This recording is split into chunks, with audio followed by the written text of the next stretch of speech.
नमस्ते, 안녕하세요. नेपालकै उत्कृष्ट कोडिङ भाषा golden future education centre courser काठमाडौँबाट यहाँहरू सामु आज म लेसन 19 लेसन 19 लिएर अगाडि म आइसकेको छु। आज हामीले अध्ययन गर्नुपर्ने पाठ रहेको छ लेसन 19 मा रहेको छ।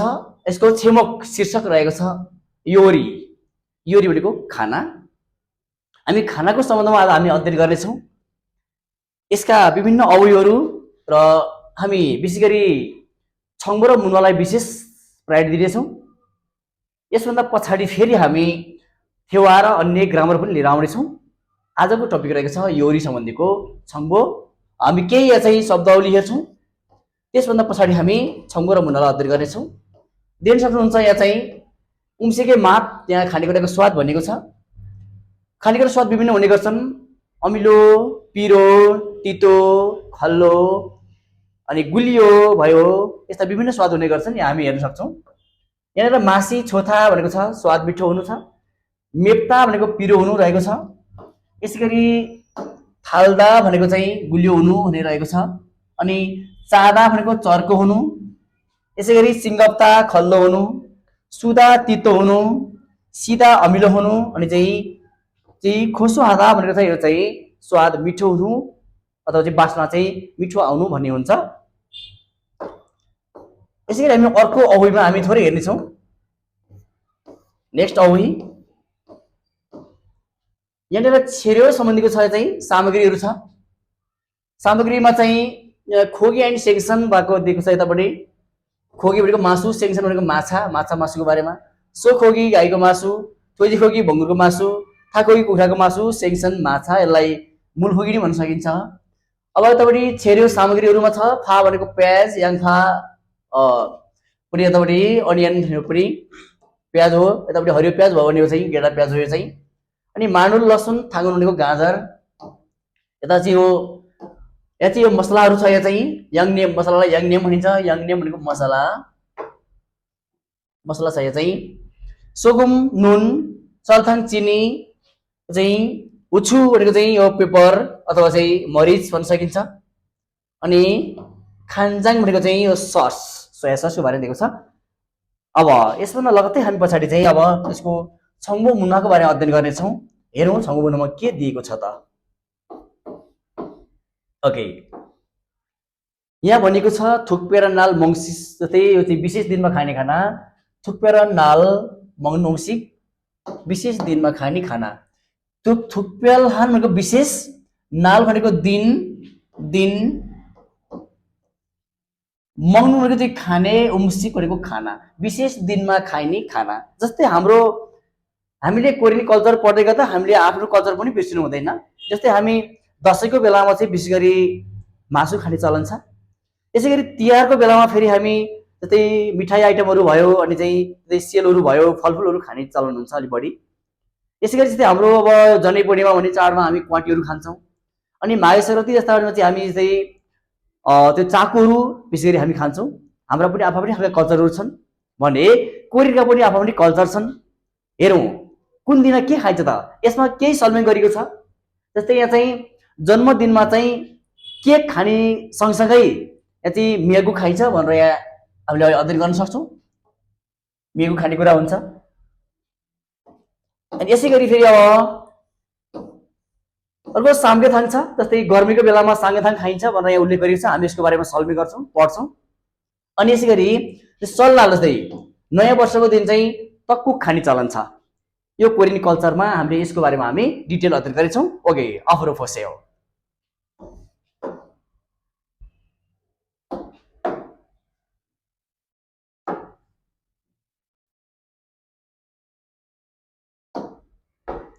यहाँ चाहिँ मियागुक यहाँ दिएको छ।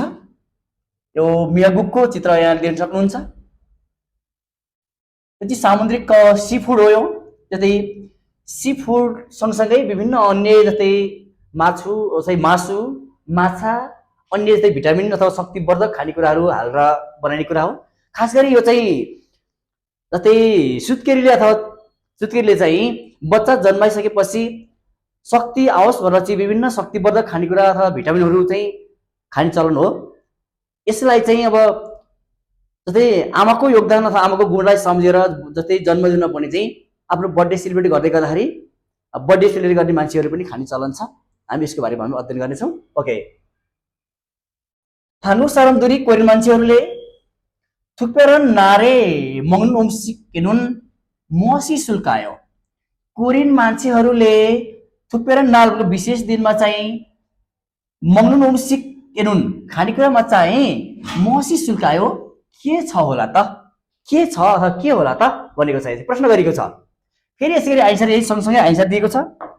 हेर्नु त, मिएगुगुन मिएगुक चाहिँ सेगिन्नाल मङ्नुन उम्सिक इन्दे। मिएगुक चाहिँ जन्मदिनमा खाइने खाना हो अथवा भएकोले। जस्तै यहाँ चाहिँ सोखोगिना भनेको गाईको मासु वा मेल्छी माछा, यो चाहिँ जस्तै यो सानो माछाहरू, यो चाहिँ सानो माछा अथवा यो चाहिँ सिद्रा माछा पनि भनिन्छ यसलाई। माछा चाहिँ तुङलादिलाई नखो राखेर ओरे कुरिया मान्दुन, जस्तै लामो समय चाहिँ यसलाई चाहिँ उमालेर त पकाएर चाहिँ मान्दुन बनाइएको खुगमुरे सुपमा। जस्तै भन्नु त सोखोगी जस्तै मेल्छी गाईको मासु माछा थुङ्गुल आदिलाई चाहिँ नखो राखेर ओरे कुरिया मान्दुन लामो समय चाहिँ उमालेर पकाएर चाहिँ बनाइएको खुगमुरे सुपमा। यो फुल्लिन मियाकुल भनेको चाहिँ भिजाइएको,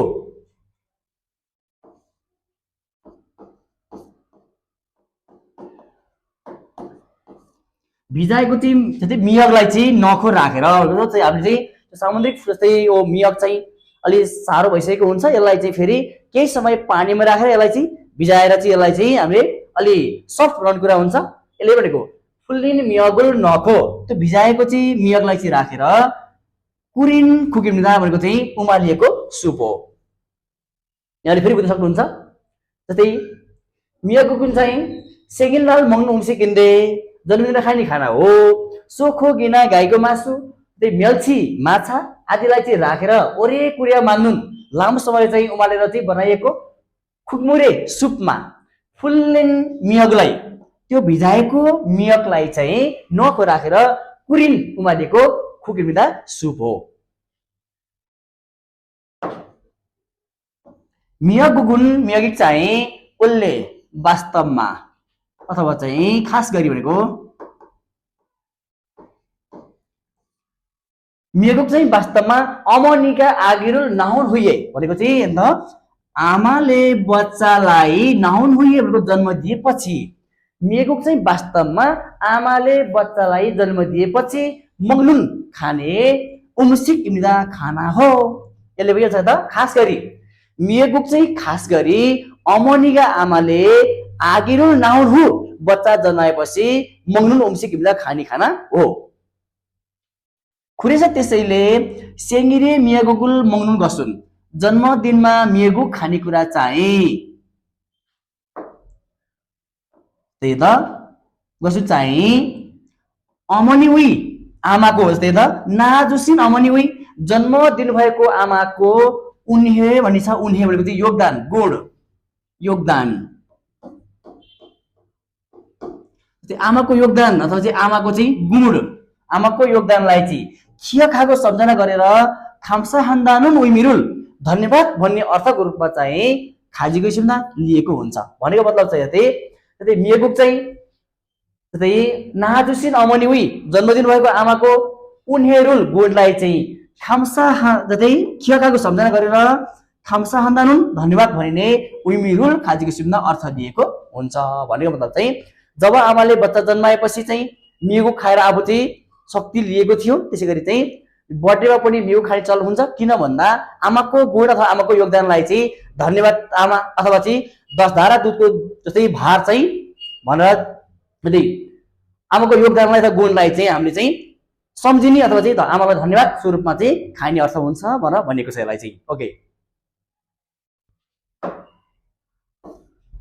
यसरी हामी अर्को प्याराग्राफमा हेर्छौँ। अब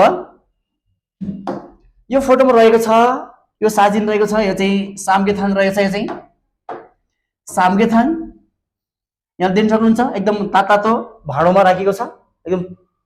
अनि अब यसलाई चाहिँ कसरी बनाइन्छ भन्ने कुरा यहाँ पनि म सल्मीकरण गरिरहेको छु, यहाँहरूले थोरै सुन्न सक्नुहुन्छ। जस्तै यो चाहिँ सिङ्गै कुखुरा, तै पनि यो पनि अब अलिक ठुल्ठुलो धेरै बढेको होइन कि, अलि नर्मल जस्तै यसलाई जस्तै अरिन्थाक भनिन्छ। अरिन्थाक चाहिँ सानो कुखुराहरू भन्ने भयो।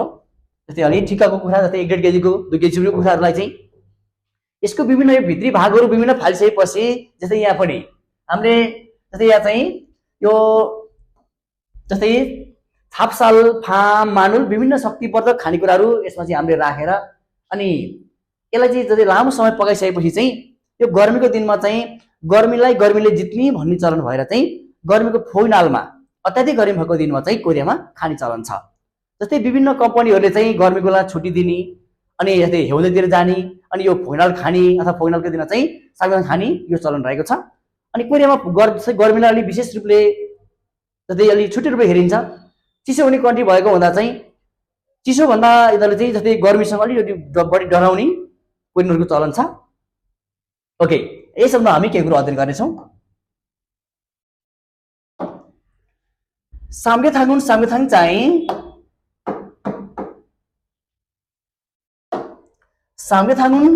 चाहिँ थप्गो सुफान यरमचुम खाजाङ भनेको छ। यहाँ चाहिँ त थौन फोग्नारे मग्नु उम्सिकिमिदा सामगेथाङ चाहिँ भनेको त्यो कुखुराको मासु चाहिँ थपको गर्मी भएर सुफान भनेको चाहिँ एकदम आर्द्रता भएको, सुफा त आर्द्रता हुनु, सुफान आर्द्रता भएको, यरुमचुम चाहिँ ग्रीष्म ऋतु मध्ये खाजाङ सबैभन्दा थौन गरी भएको दिनलाई चाहिँ फोग्नारे मग्नुचुम हिँड्दा भनेको चाहिँ सबभन्दा अत्याधिक गर्मी भएको दिनलाई चाहिँ फोग्नाल भनिन्छ। त्यही फोग्नालमा चाहिँ सामगेथाङ खाने चलन छ भनेको चाहिँ यो उम्सिक चाहिँ खाइन्छ भनेको छ। यहाँ चाहिँ सामगेथाङ थपको सुफान यरुमचुङ खाजाङ थौन फोग्नारे मग्नु उम्सिक खाने खाना हो। सामगेथाङ चाहिँ अरिन्थागे भनेको चाहिँ अलि सानो कुखुरा भनेको अरिनको बच्चा हुन्छ भने चाहिँ अब बच्चा कुखुरा भनेको होइन, तर चाहिँ अलि सानो कुखुरा चाहिँ मा चाहिँ त इन्साम जडीबुटी जस्तै यदि छापसाल अब सालै यो चामल हो पनि जस्तै अलि लिसाइलो चामल जस्तै यो चाहिँ किन्न पनि पाइन्छ, सुपर मार्केटतिर किन्न पाइन्छ। छापसाल फाम भनेको कटुस, मानुल ग्वा खाथुन मानुल जस्ता खन्गाङ्गी छोन स्वास्थ्यवर्धक स्वास्थ्यलाई राम्रो गर्ने छेरिरुल सामग्रीलाई चाहिँ नखो राखेर फोक भनेको चाहिँ मजाले अलि चाहिँ लामो समय अथवा मजाले कुरिन बनाइएको उमालिएको उम्सिँदा खाना हो। कस्तो रहेछ फेरि अन्त सामगेथाङ चाहिँ अरिन्थागे भनेको चाहिँ अलिक सानो कुखुरामा, इन्सामिना जस्तै छापसाल फाम मानुल खातुन जस्ता चाहिँ खन्गाङ्गे छौन स्वास्थ्यवर्धक स्वास्थ्यलाई राम्रो गर्ने छेरिरुल सामग्री चाहिँ नखो राखेर फोक कुरिन भनेको चाहिँ मजाले उमालिएको, यसको मतलब मजाले पकाइएको उम्सिकिम्दा खाना हो। एरुममा चाहिँ तामुलमानी हुल्य भनेको चाहिँ पसिना धेरै आएर, जस्तै एरुमा ग्रीष्म ऋतुमा चाहिँ पसिना धेरै आएर खिउनी अफसुल्ते शक्ति नभएको बेलामा सामगेथाङुल मगुमिन यो सामगेथाङ चाहिँ खायो भने सी हिमी भनेको नयाँ तागत नयाँ शक्ति नाम्निदा आउँछ भनेको नयाँ ऊर्जा आउँछ। हिम शक्ति ऊर्जा हो नि भनेको नयाँ चाहिँ शक्ति आउँछ भनिएको छ यहाँ चाहिँ। ल जस्तै यो चाहिँ अब विभिन्न शक्तिवर्धक खानेकुरा राखेपछि चाहिँ यसै पनि तागत आउने भयो। अनि गर्मीको दिनमा चाहिँ पसिना धेरै भएको हुन्छ अनि शक्ति कमजोर भएको हुन्छ, शरीर कमजोर भएको हुन्छ, यो बेला चाहिँ जस्तै गर्मीले काट्ने भन्ने चलन हुँदै यो सामगेथाङ खाने चलन कोरियामा रहेको छ। यसरी हामी अब अर्को चित्र हेर्दैछौँ। अर्को प्याराग्राफमा रहेको छ, यसमा रहेको छ तक्कुक रहेको छ। यो हो तक्कुक, दिन सक्नुहुन्छ ल। यो के रहेछ तक्कुक रहेछ। यो चाहिँ हामी यसको बारेमा अध्ययन गर्छौँ। यो कहिले खाइन्छ भन्दा यो चाहिँ सल्लाल नयाँ वर्षमा खाइन्छ। जस्तै कोरियामा चाहिँ जस्तै वर्ष बित्दै जाँदाखेरि उमेर बढ्दै जान्छ अनि चाहिँ जस्तै तक्कुक खाइयो भन्ने चलन हुन्छ। जस्तै जति वर्ष बित्छ उति चाहिँ तक्कुक खाइयो। यसको मतलब चाहिँ नयाँ वर्षमा तक्कुक खाने चलन हुन्छ। त्यो सँगसँगै कतिवटा तकु खाइयो भन्ने चलनले चाहिँ तकु खाने भन्ने कुरा रहन्छ। ल हामी यसको बारे केही अध्ययन गर्छौँ। तकुकुन तकुक चाहिँ सल्लाल आछिमे सल्लालको बिहाना ओन खाजोगी थुल्य आन्जा भनेको चाहिँ सबै परिवार होल परिवार चाहिँ होल फ्यामिली मेम्बर्स चाहिँ त्यही चाहिँ पुरै सबै फ्यामिली ओन खाजोगी थुल्य आन्जा बसेर भनेको चाहिँ त्यो थुल्य आन्जाको पनि हुन्छ वरिपरि बस्नु है त, वरिपरि बस्नु, वरिपरि बसेर मग्नुन इम्सिक इम्दा खाइने खाना हो अथवा खाने खाना हो। तकुक चाहिँ सल्लालको बिहाना ओन खाजोगी चाहिँ सबै परिवार चाहिँ थुल्य आन्जा भनेको चाहिँ वरिपरि गोलबद्ध भएर बसेर मग्नुन इम्सिक इम्दा खाने खाना हो। तकुकुन तकुक चाहिँ अब यस तकुकको बारेमा केही सल्मिङ गरेको छ। तकुक चाहिँ सुखोगी म्याल्छी थुमुल गाईको मासु, म्याल्छी भनेको यो पनि फेरि माछा, जस्तै सिद्रा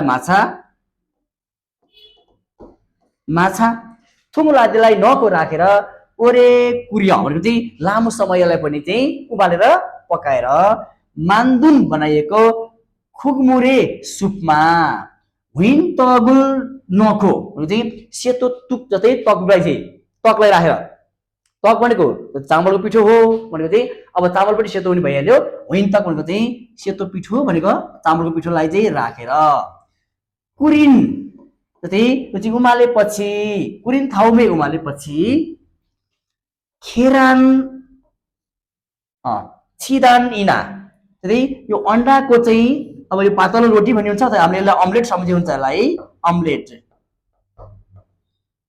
अन्डाको पातलो रोटी भनेको मतलब अन्डाको रोटी नै भयो। अनि खिम फा थुमुल आदिलाई चाहिँ ओल्ल्या भनेको चाहिँ त्यसलाई चाहिँ टप गरेर राखेर के लाई त जस्तै तकलाई चाहिँ सेतो पिठो राखेर कुरिन थाउ मलाई उमालेपछि त्यही खेरान छिदानिना जस्तै अन्डाको त्यो ब्रेडहरू अन्डाको रोटी खिम त्यही खिम त्यो चाहिँ अझै खिमको सागहरू भयो, फा लसुन थुमुल आदिलाई ओल्ल्या यसलाई जस्तै राखेर मग्नुन उसिँदा खाने खाना हो। हानु सरम दुरुन कोरिन मान्छेहरू चाहिँ तकुकलाई चाहिँ मगु मिन्छ खाँदै कोरिन मान्छेहरू तकुक खाँदै के गर्छन् त अब सेहे सिजाकुल खाम्सा किनिम हाय सेहे नयाँ वर्षको सुरुवातलाई चाहिँ सेहे नयाँ वर्षको सिजाकुल सुरुवातलाई चाहिँ खिनिम हाय सम्झना गर्दै अथवा सम्झना गरेर सरो भनेको एक आपसमा थक्दामुल छुको फासुन्दा आशीर्वाद पनि लिने अथवा दिने चाहिँ गर्छन्। के भन्दै भन्दा सेवक मानि फादु से हो यसरी चाहिँ नयाँ वर्षको धेरै धेरै शुभकामना छ भन्दै चाहिँ तकुक खाँदै नयाँ वर्षको सुरुवातलाई चाहिँ सम्झना गर्दै अथवा गरेर सरो भनेको एक आपसमा चाहिँ थक्दा भनेको चाहिँ आशीर्वाद छुगो फासुन्दाको लिने अथवा दिने गर्छन् भनेको चाहिँ यो चाहिँ नयाँ वर्षको सुरुवातलाई चाहिँ अब चाहिँ सेवक मानि फादु से भन्दै आशीर्वाद दिने गर्छन्। ओके, यहाँहरूले यसलाई चाहिँ दोहोऱ्याएर हेर्नुभयो भने अझ सहज गरी बुझ्न सकिनेछ भन्दै यहाँहरूलाई कस्तो लाग्छ प्रतिक्रिया सहित त्यहाँले चाहिँ जवाफ दिनु होला भन्दै आजको यस टपिकबाट म कमल आपका बिदा चाहन्छु। हस्त धन्यवाद। खामसामनिदा।